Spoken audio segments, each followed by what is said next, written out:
हमने पढ़ी है रिंग। रिंग होती क्या है? रिंग के एलिमेंट कैसे होते हैं? आर बराबर ऐसे होते हैं रिंग के element A1 A2 A3 AN, है नहीं? अब कोई कहेगा कि मैं तो इन एलिमेंट को ऐसे लिखूंगा, पहले AN लिखूंगा, फिर AN-1, फिर A2, फिर A3, मतलब इन्हें क्या करेगा? मिस अरेंज करके लिखेगा। तो कौन सा एलिमेंट पहले कौन सा दूसरे, ठीक है, कौन सा दूसरा, हम इसके लिए क्या करते हैं, उनके साथ एक्स की पावर डाल देते हैं। ठीक है, तो देखो हमने क्या करा, एक पोलिनोमियल बनाया एक्स की पावर का, इसमें कोई ज्यादा रोल नहीं है, सारे ऑपरेशन कोफिशिएंट पे लगेंगे। एक्स की पावर केवल स्थान बताती है कि जिसकी सबसे ज्यादा पावर वो सबसे पहले है। ठीक है, हम इसे एक तरह से इस एलिमेंट को ऐसे भी लिख सकते हैं, an an-1 an-2 a2 a1 a0। ठीक है, मान लिया ये एलिमेंट है a3 a2 a1, तो इसे कैसे लिखोगे? अगर ये एलिमेंट है, उस मतलब तीन ही एलिमेंट है, तो इसे तुम कैसे लिखोगे? इसे लिखोगे 0 × x⁴n, ठीक है, प्लस 0 × x⁴n-1 प्लस कितना, A3 x³ plus A2 x² plus A1 x plus A0। ठीक है, मतलब ये केवल स्थान बताती है कि पहले आया कौन। अब हम देखो ये क्या बन गए, पोलिनोमियल बन गए जब हमने कोफिशिएंट के साथ एक्स की पावर डाल दी। तो ये किसके एलिमेंट होते हैं? आर एक्स के। अगर आर रिंग है तो आर एक्स भी एक रिंग होती है, जिसे हम बोलते हैं पोलिनोमियल रिंग। क्या बोलते हैं हम इसे? Polynomial ring. अब पोलिनोमियल रिंग के एलिमेंट कैसे है? एफ एक्स टाइप है, पोलिनोमियल है, समझ में आ रहा? तो अब बात करते हैं हम पोलिनोमियल एलिमेंट के बीच ऑपरेशन कैसे लगेंगे। क्या है? एफ एक्स और जी एक्स दो पोलिनोमियल है, तो F x plus g x क्या हो जाएगा? सेम वही तरीका है जो तुम्हारा यूजुअल एडिशन होता है पोलिनोमियल में। ठीक, हम दो पोलिनोमियल की मल्टीप्लीकेशन कैसे करेंगे? सेम वही तरीका जो तुम करते आए हो। अब हम आगे बढ़ते हैं।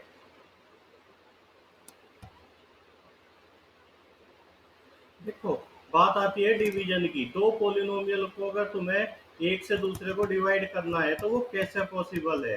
तो वो तुम क्या करोगे? सेम वही तरीका डिवीजन का जो तुमने अब तक अपनाया था, सेम वही तरीका। चलो, अब हम एक डिफरेंट टाइप का क्वेश्चन लेते हैं। हम क्या लेते हैं? अब एक डिफरेंट टाइप का क्वेश्चन लेते हैं। क्या है हमारा? हमने एक एफ एक्स एक पोलिनोमियल ले लिया, x² प्लस 4x प्लस 2, और इसे मान लिया यू किसका एलिमेंट है? Z5x का एलिमेंट है। Z5x का मीनिंग क्या है? इसके जो कोफिशिएंट है वे Z5 से आए, और ऑपरेशन भी फिर क्या लगेगा? एडिशन और मल्टीप्लीकेशन मॉडुलो 5 लगेगा। gx भी हमने क्या करा? Z5x का एलिमेंट मान लिया। ठीक है, तो अब हम जोड़ेंगे कैसे? देखो, सेम पावर जुड़ेगी। ठीक है, ऊपर तो एक्स की पावर 4 है नहीं हमारे पास, तो नीचे है तो 4x की पावर 4 ऐसे ही रहेगा, गुंजन समझ रही है नहीं? x³ ऐसे ही रहेगा। ठीक है, x² की टर्म, हाँ, चार ये रही और एक ये 5, 4 और एक 5, 5 को 5 से डिवाइड करके कितना रिमाइंडर आएगा? 0। ये तो खत्म होगी। अब x की कितनी है? 4 और 3 7, 7 को 5 से डिवाइड करा, 2 और 3, ये आ गया। ठीक है, जोड़ना आ गया। इसी तरह हम मल्टीप्लीकेशन भी कर देंगे। अब डिवीजन कैसे करेंगे हम? देखो, इसमें इससे कम पावर वाले से ज्यादा पावर वाले कोई तो डिवाइड कर पाएंगे, तो हम कैसे करते हैं डिवीजन? यहाँ पहली टर्म क्या है? 4x की पावर 4, तो तुम्हें क्या करना पड़ेगा? इधर 4x² ले लो, तो ये कितना आ गया? 4x की पावर 4 प्लस 4 चौक 16, 16 का मतलब कितना? 1, 5 से डिवाइड करेंगे, जब भी 5 या 5 से बड़ा हो तुरंत 5 से डिवाइड कर दो। और 2 में 4x² की मल्टीप्लाई करेंगे तो कितना आ गया? 4 दूनी 8, 3 बच गया। ठीक है, तो जब इससे कम डिग्री का पोलिनोमियल आ जाए, ये 2 डिग्री का था, यहाँ 1 डिग्री का आ गया, तो वो बचेगा रिमाइंडर। ठीक है, चलो अब हम कुछ इंपॉर्टेंट रिजल्ट पढ़ते हैं। ये थे ऑपरेशन। ऑपरेशन लगाने आ गए, एडिशन, मल्टीप्लीकेशन, डिवीजन। मतलब ऑपरेशन कोफिशिएंट पे लगता है, पावर पे ऑपरेशन नहीं लगता, एक्स की पावर पे। सब बहुत अच्छे से समझ गए होंगे। चलो, वो कह रहा कुछ इंपॉर्टेंट रिजल्ट देखते हैं। अगर वो कह रहा R is a ring with unity, then R X is a ring with unity. वो कह रहा अगर आर में यूनिटी है, अगर वन बिलोंग करता है आर में, तो इसका मतलब है कि वन बिलोंग करेगा आर एक्स में, वन आर एक्स में भी होगा। समझ रहे तुम इस बात को? अगर वन बिलोंग करता है आर में तो वन आर एक्स में भी होगा। तुम कहोगे आर एक्स में तो पॉलिनोमियल है, ये वन कैसे होगा? ये ऐसे हो जाएगा भाई, 0 × x⁴n प्लस, ये भी तो एक पॉलिनोमियल ही है, प्लस कितना 0 × x² प्लस 0 × x+1। देख लो, ऐसे नहीं लिख सकते, वन को भी तो हम पॉलिनोमियल फॉर्म में लिख सकते हैं। अगर आर में यूनिटी है तो आर एक्स में भी होगी। अब वो कह रहा अगर R is integral domain, then R X is also integral domain. वो कह रहा अगर आर इंटीग्रल डोमेन है तो आर एक्स भी इंटीग्रल डोमेन है। ठीक है, हम देखो, मैं तुम्हें टेबल से बताता हूँ। इधर हमने आर लिख लिया, इधर हमने क्या लिख लिया? R X. ठीक है, अगर आर इंटीग्रल डोमेन है तो आर एक्स भी इंटीग्रल डोमेन होगा। ठीक है, अगर आर क्या है? फील्ड है एफ, तो ये मे नोट भी फील्ड है। गारंटी नहीं कि आर एक्स भी फील्ड हो, मे नोट भी फील्ड। ठीक है, अब अगर ये फील्ड है, एफ है, तो ये क्या होगा? ये ईडी होगा। ईडी होगा तो क्या होगा? ईडी तो पीआईडी होता है, और पीआईडी क्या होता है? यूएफडी होता है। ठीक है, तो फिर ये सब कुछ होगा। अब अगर आर एफ वो सॉरी आर ई डी है, तो ये मे not B D, may not B E D, may not B E D, ये जरूरी नहीं ई डी हो, इधर लिख देता हूँ बाकी बचा हुआ। अगर ये पी आई डी है, पी आई डी है, तो ये गारंटी नहीं may not be P I D, may not be P I D. ठीक है, अब बात करते हैं हम यूएफडी की। यूएफडी, अगर ये यूएफडी है तो ये क्या होगा? वो सॉरी फिर यूएफडी होगा। मतलब रिजल्ट ऐसा कैसा काम करता है यूएफडी और इंटीग्रल डोमेन के केस में, अदरवाइज नहीं करता। ठीक है, चलो इसे हम देखेंगे, आगे लिखा हुआ आएगा। अब इसे इम्पोर्टेंट डिस्कशन देखते हैं। देखो, वो कह रहा कि एफ एक्स कोई पोलिनोमियल है। क्या है f x? A n x, सुन रहे नहीं भाई? ए एन एक्स की power n, a n -1 x की power n -1, A1 x a naught. दूसरा पोलिनोमियल है जी एक्स, वो क्या है? बी एम एक्स की power m, b m -1 x की power m -1, B1 x b naught. अब हमें क्या करना? Degree of f x plus g x हमें बतानी क्या होगी। तो तुम खुद सोच के देखो, अगर ये 4 डिग्री का पोलिनोमियल है, ये 3 डिग्री का पोलिनोमियल है, हम इन्हें जोड़े तो डिग्री कितनी आएगी? 4 आएगी, जो बड़े वाला। अब वो कह रहा लेस देन इक्वल टू भी आ सकती है। देखो, अगर हम एक एफ एक्स क्या ले लें, मैं एग्जाम्पल से बताता हूँ तुम्हें। एफ एक्स ले लिया हमने कितना? 4x³ plus x²। और जी एक्स क्या ले लिया हमने? जी एक्स ले लिया हमने x² प्लस 2x। अगर हम इन्हें जोड़े तो डिग्री कितनी आएगी? डिग्री कितनी आएगी भाई? एफ प्लस जी की डिग्री कितनी आएगी? डिग्री ऑफ एफ प्लस जी 3 आएगी। मतलब जो बड़े वाले की डिग्री है वो रह जाती है, जो बड़ी डिग्री है। पर अगर मैं एक टर्म और ले लूँ जी में, -4x³, तो फिर क्या हो जाएगी डिग्री एफ प्लस जी की? बताओ क्या हो जाएगी डिग्री ऑफ एफ प्लस जी? कितनी हो जाएगी? फिर तो 2 बचेगी। कितना आएगा ये? 2x² plus 2x, 2x² plus 2x। ठीक, ये बचेगी, ये कट जाएंगे, तो इसलिए लेस देन इक्वल टू आया यहाँ। वो कह रहा कि या तो बड़ी होगी या फिर उससे भी छोटी होगी। ठीक है, और फिर दूसरा रिजल्ट कहता है कि डिग्री m प्लस n हो जाएगी अगर हम मल्टीप्लीकेशन करें। देखो, एडिशन में तो बड़ी वाली आ गई, मल्टीप्लीकेशन में देखो हमने 2 पोलिनोमियल ले लिए। एफ एक्स कितना ले लिया हमने? 4x³ ले लिया। जी एक्स कितना ले लिया हमने?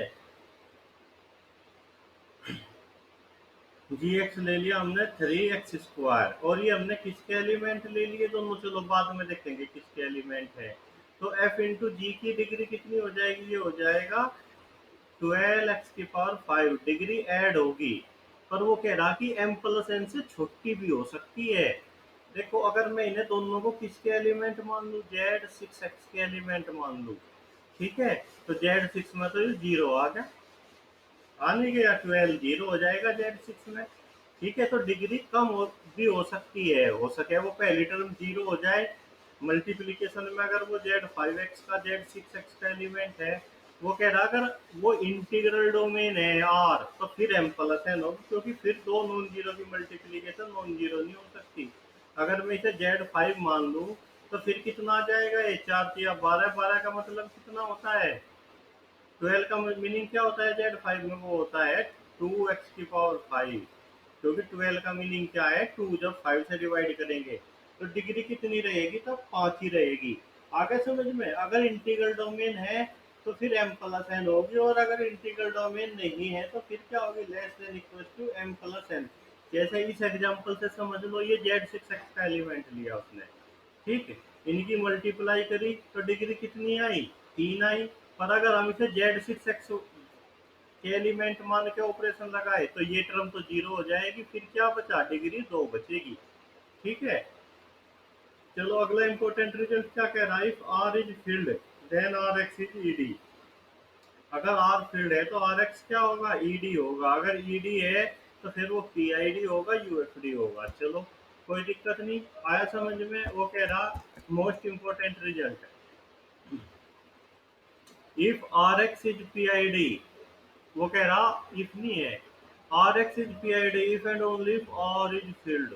वो कह रहा कि आर एक्स तभी पी आई डी होगा जब आर फील्ड होगा। तो यू क्वेश्चन अक्सर पूछा गया, इज जेड एक्स फील्ड, क्या Z x P I D है, sorry, is Z x P I D, ये क्वेश्चन अक्सर पूछा गया, बताओ क्या Z x P I D है, नहीं, क्यों, क्योंकि जेड फील्ड नहीं है, जेड फील्ड ही नहीं होता, पांच का, तीन का, चार का इनवर्स का चलाओगे, तो क्या R X P I D होता है, if and only if R is field. ठीक है, आंसर क्या है, because Z is not field. तो ये कुछ इंपॉर्टेंट रिजल्ट है, अगर आर ई डी है तो आर एक्स में not be D, R P I D है तो आर एक्स में not be P I D, R U F D है तो आर एक्स क्या है, E G U F D. ये मैं तुम्हें पहले लिखवा दिए। चलो आगे बढ़ते हैं, अब हम इंपॉर्टेंट पोर्शन पढ़ते हैं, इरेड्यूसिबल पॉलिनोमियल। इरेड्यूसिबल पॉलिनोमियल होता क्या है, देखो हमने मान लिया let D be integral domain, D क्या है, इंटीग्रल डोमेन है, और दो पोलिनोमियल ले लिया हमने, एफ एक्स, वो सॉरी एफ एक्स एक पोलिनोमियल ले लिया, कहा डी एक्स में, मतलब डी इंटीग्रल डोमेन था, उस पर हमने रिंग बनाई, polynomial ring D x. Polynomial ring का एलिमेंट कौन होगा, पोलिनोमियल, एफ एक्स उसमें मान लिया एक एलिमेंट है, तो एफ को हम इरेड्यूसिबल कब कहेंगे, डी एक्स में। अगर हम ऐसा लिख सकते हैं कि हम कहेंगे कि F x is irreducible if whenever f x बराबर g x into h x, then either g x और एच एक्स इज यूनिट। देखो हम कहेंगे कि जो यू एफ एक्स है, मैं यहाँ लिखता हूँ एफ एक्स इज इरेड्यूसिबल, ये इरेड्यूसिबल है कब, इफ, अगर तुम एफ के टुकड़े करते हो, एफ के फैक्टर करते हो, क्या, जी एक्स इंटू एच एक्स, और इन फैक्टर में से एक एलिमेंट क्या हो, यूनिट हो, यूनिट, है नहीं, तो हम कहेंगे कि ये फैक्टर नहीं हुए फिर, है नहीं, ऐसे तो तुम जेड में भी फैक्टर कर दोगे पाँच के, एक इंटू पाँच, वन तो यूनिट है, तो ये फैक्टर नहीं मानने जाएंगे। सही बात है, यूनिट क्या होती है, जिसका मल्टीप्लिकेटिव इनवर्स एग्जिस्ट करता हो, तो हम उसे रिड्यूसिबल कब कहेंगे, F is reducible, or irreducible नहीं कह रहा मैं, अब रिड्यूसेबल कह रहा, आर इज रिड्यूसेबल कब, अगर एफ के तुम फैक्टर करते हो, क्या, एफ इंटू जी, और neither F nor G is unit, neither F nor G is unit, तो हम क्या कहेंगे कि जो हमारा एफ एक्स है वो इरेड्यूसिबल है। चलो एग्जांपल से समझते हैं, देखो एफ एक्स हमने ले लिया 2x⁴, ये किसका एलिमेंट है, क्यू एक्स का, क्यू एक्स का मीनिंग क्या है, जो ये कोफिशिएंट है, इसके रेशनल नंबर है, दो और चार दोनों रेशनल नंबर है। अब दो कॉमन ले लिया तुमने, कह दिया कि फैक्टर हो गए, तो हम कह रहे हैं कि ये फैक्टर नहीं मानने जाएंगे, क्यों, क्योंकि दो तो यूनिट है क्यू में, क्यू में तो दो का इनवर्स होता है 1/2, तो ये फैक्टर नहीं मानने जाएंगे, क्या हो गया, इरेड्यूसिबल हो गया। अब ठीक है, तो F is irreducible in Q, ठीक है। अब हमने क्या करा, इसे जेड एक्स का एलिमेंट मान लिया, मतलब ये जेड एक्स का भी तो एलिमेंट है, कोफिशिएंट जेड के एलिमेंट है इंटीजर। अब तुमने टू कॉमन ले लिया, तो एफ एक्स क्या है, एफ एक्स इज रिड्यूसेबल। ये क्या है, रिड्यूसेबल, REDUCI। यहाँ तो ये फैक्टर हो गए, क्योंकि क्या, जेड में ना तो इसका इनवर्स है ना इसका इनवर्स है। सही बात है, टू का इनवर्स का है जेड में, तो एफ के ये फैक्टर माने जाएंगे जेड एक्स में, मतलब ये रिड्यूस हो गया। पर क्यू में नहीं हुआ, क्योंकि क्यू में जो तुमने फैक्टर लिए वो तो इनवर्स है नहीं, वो दो का इनवर्स मिलता है, यूनिट है। चलो, अब देखो, अब हमने एग्जाम्पल के लिए क्या करा, पोलिनोमियल ले लिया, X square minus two Q x का एलिमेंट, मतलब इसके कोफिशिएंट, क्यू कोफिशिएंट कौन है इसका, वन और माइनस टू, क्यू के एलिमेंट है, इसके फैक्टर कर दिए, X minus root two X plus root two. तो देखो, ये फैक्टर तो हो गए, पर जो ये कोफिशिएंट आए, फैक्टर के कोफिशिएंट क्या है, एक माइनस रूट टू, दूसरे में फैक्टर क्या है, वन कोमा रूट टू, ये फैक्टर। अब ये कोफिशिएंट तो क्यू में नहीं बिलोंग करते, ठीक है, तो ये फैक्टर नहीं माने जाएंगे क्यू में, ये फैक्टर क्यू में नहीं माने जाएंगे। हम लिखेंगे एफ एक्स इज इरिड्यूसिबल, मतलब ये रिड्यूस नहीं हो सकता over Q, F x is irreducible over Q. ठीक है, अब हम क्या कह सकते हैं, पर ये कोफिशिएंट आर में तो होते हैं, रियल नंबर तो है, तो हम क्या कहेंगे कि F x is reducible over R, F X क्या हो रहा, रिड्यूस हो रहा ओवर आर। देखो, मैं एक एग्जांपल ले लेता हूँ, मैं एक एग्जांपल ले लिया, एफ एक्स बराबर एक्स स्क्वायर माइनस थ्री। तो तुमने क्या करा, तुरंत इसके फैक्टर कर दिए, ठीक है, क्या, X minus root three X plus root three, X plus root three, ये फैक्टर कर दिए। अब जो ये फैक्टर है, ये कोफिशिएंट आए, कौन है कोफिशिएंट, वन और माइनस रूट तीन, वन और रूट तीन। तो ये कहा है, क्यू में तो मिलने के नहीं, आर में मिल जाएंगे, सी में मिल जाएंगे, तो हम क्या लिखेंगे, F is irreducible, irreducible over Q, Q में रिड्यूस नहीं हुआ, F is F is reducible over R, R में रिड्यूस हो गया ये, ठीक है, F is reducible over C, C में भी रिड्यूस हो गया। ठीक है, आगे समझ में ये एग्जांपल। अब हम इसे ले लें, x square plus one Q x का एलिमेंट है, तुमने तुरंत फैक्टर कर दिए, पर जो कोफिशिएंट है वन और आई, ये क्यू में तो नहीं होते, ना आर में होते, सी में होते हैं, तो हम लिखेंगे कि F x is reducible over C, और इरेड्यूसेबल है यू ओवर आर और ओवर क्यू। चलो, ये तो बड़ा आसान है, ये इंटरेस्टिंग है, क्वेश्चन इस पे आता ही आता है। देखो, हमने एक पोलिनोमियल ले लिया, X square plus one F X, है नहीं, F X over Z two over Z three check करते हैं हम इसे, पहले हम इसे चेक करते हैं ओवर जेड टू। देखो, हम क्या कर लेते हैं, पहले जेड टू में कौन एलिमेंट है, जेड टू में तो दो ही एलिमेंट है, जीरो और वन। जेड थ्री में कौन एलिमेंट है, जेड थ्री में तीन एलिमेंट है, जीरो वन टू। ठीक है भाई, जुड़ तो रहे, तुम कोई बोल के तो बता दो। देखो,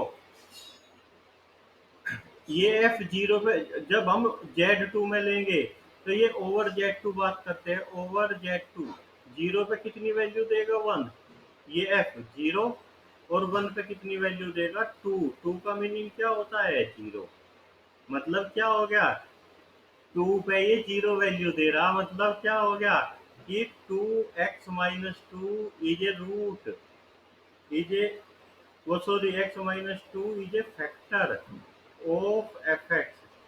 जब ये टू पे जीरो वैल्यू दे रहा, तो एक्स, तो टू इसका रूट है, एक्स माइनस टू इसका एक फैक्टर है, तो क्या होगा, इसका तो फैक्टर मिल गया, इसलिए तुम कहोगे कि ये रिड्यूस हो गया ओवर जेड टू। अब हम बात करते हैं over Z three, over Z three. अब देखो, ये जेड थ्री में बात करें, जीरो पे कितनी वैल्यू देगा, वन, वन पे कितनी वैल्यू देगा ये, टू, टू पे कितनी वैल्यू देगा, चार और एक पाँच, पाँच को तीन से भाग दिया दो, मतलब जेड थ्री में ना तो जीरो इसका रूट है, ना वन इसका रूट, ना टू इसका रूट, तो इसका फैक्टर जेड टू में मिल रहा, जेड थ्री में नहीं मिल रहा, तो हम क्या लिखेंगे इसे, हम लिखेंगे कि F x is reducible over Z two but irreducible over Z three. ठीक है, क्यों ऐसा क्यों लिखा हमने? Because this polynomial has root in Z2 but not in Z3।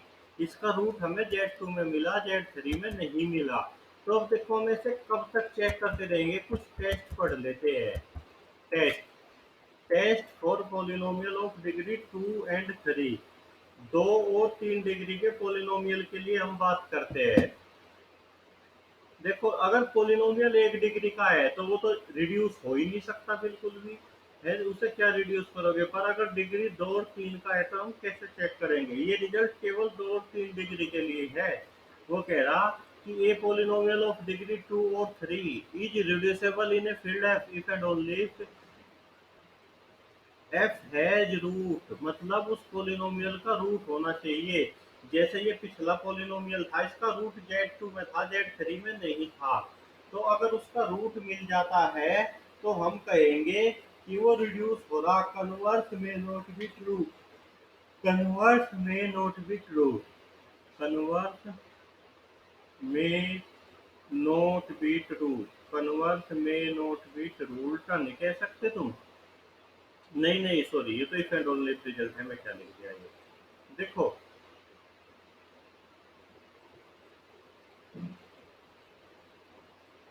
वो कह रहा कि ए पोलिनोमियल ऑफ डिग्री 2 और 3 is reducible in a field if and only if it has root in F. अगर उसका रूट मिल जाता है उस एफ के अंदर तो वो रिड्यूस होगा। पर अगर हमने एक एग्जांपल ले लिया, देखो एक्स स्क्वायर एक्स की power 4 plus 2 x square plus 1, इसके हमने तुरंत फैक्टर कर दिए एक्स स्क्वायर प्लस 1 और एक्स स्क्वायर प्लस 1।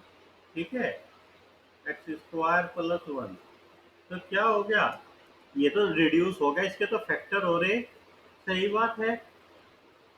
अब अगर हम इसके रूट चेक करें, इसके रूट कितने हैं? प्लस माइनस आई। देखो ये हमने क्यू एक्स का एलिमेंट मान लिया, क्यू एक्स, इसके तो फैक्टर हो गए। ये भी तो कोफिशिएंट 1 1 क्यू में ही है, पर इसके रूट तो नहीं है क्यू में। यहाँ तो हमने इफ एंड ओनली पढ़ा था, तो ये डिग्री 3 से ज्यादा होगी। ठीक है, ये क्या हो रहा? रिड्यूस हो रहा, पर इसका कोई भी रूट नहीं है, इसलिए ये रिजल्ट केवल और केवल 2 या 3 डिग्री तक के पोलिनोमियल के लिए ही है। ठीक है, अगर मैं तुमसे ये एग्जांपल पूछ लूं, ये एक एग्जांपल ले लिया मैं, एफ एक्स क्या है? X square plus x plus 1, है नहीं। अब तुम्हें कहा बताना, ये आर एक्स आर में बताना रिड्यूस होगा या नहीं होगा। 2 डिग्री का पोलिनोमियल है, इसका रूट चेक करना भाई। इसका रूट कितना आएगा? एक्स बराबर -1 plus minus under root B square 1 -4/2। ये तो कॉम्प्लेक्स में आ गया रूट, इसका रूट है ही नहीं आर में। तो हम क्या कहेंगे? It is irreducible over R. मतलब क्या लिखेंगे हम इसे? हम लिखेंगे इसे irreducible over R, irreducible over R, क्योंकि इसका रूट नहीं मिला आर में। 2 या 3 डिग्री के पोलिनोमियल के लिए यही तरीका अपनाते हैं हम। देखो अब वो कह रहा है if F x is irreducible over R, तो इसका मीनिंग क्या है? वो कह रहा कि अगर ये, हेलो, हाँ,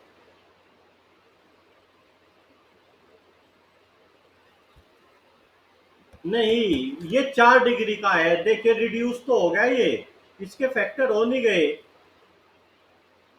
ये रूट मिलने वाला रिजल्ट डिग्री 2 और 3 के लिए ही है बस। ठीक है, ठीक है, देखो इसका मीनिंग क्या है? इसका मीनिंग क्या है? F x is reducible over Q, ये रिड्यूस हो रहा ओवर क्यू, मतलब इसके फैक्टर हो रहे, दोनों फैक्टर नॉन यूनिट है। ठीक है, समझिए। अब देखो इसका मतलब नॉन यूनिट है, इसका मतलब क्या है कि ना तो एच का इनवर्स है ना जी का इनवर्स है क्यू में। क्यू तो जेड से बहुत बड़ा होता है नहीं। जब एच का भी इनवर्स नहीं है, जी का भी इनवर्स नहीं है क्यू में, तो फिर जेड में कहा मिल जाएगा? तो ये क्या हो जाएगा? ये रिड्यूसिबल हो जाएगा ओवर जेड। ठीक, तो क्या रिजल्ट बन गया हमारा? हमारा रिजल्ट बन गया over Q implies over Z. अगर ओवर क्यू रिड्यूस हो रहा रिड्यूस, तो ओवर जेड भी रिड्यूस होगा। जब इसके इनवर्स क्यू में ही नहीं है, जेड में कहा मिल जाएंगे। तो over Q implies over Z क्या, रिड्यूसिबिलिटी, इरिड्यूसिबिलिटी नहीं। चलो देखो, वो कह रहा कि अगर एफ एक्स क्या है, जेड एक्स का एलिमेंट है, be a monic polynomial of degree N and then F x is irreducible in Z. देखो वो कह रहा कि अगर मोनिक पोलिनोमियल है, मोनिक पोलिनोमियल क्या होता है, जिसका लीडिंग कोफिशिएंट वन होता है, जैसे ये एक्स स्क्वायर प्लस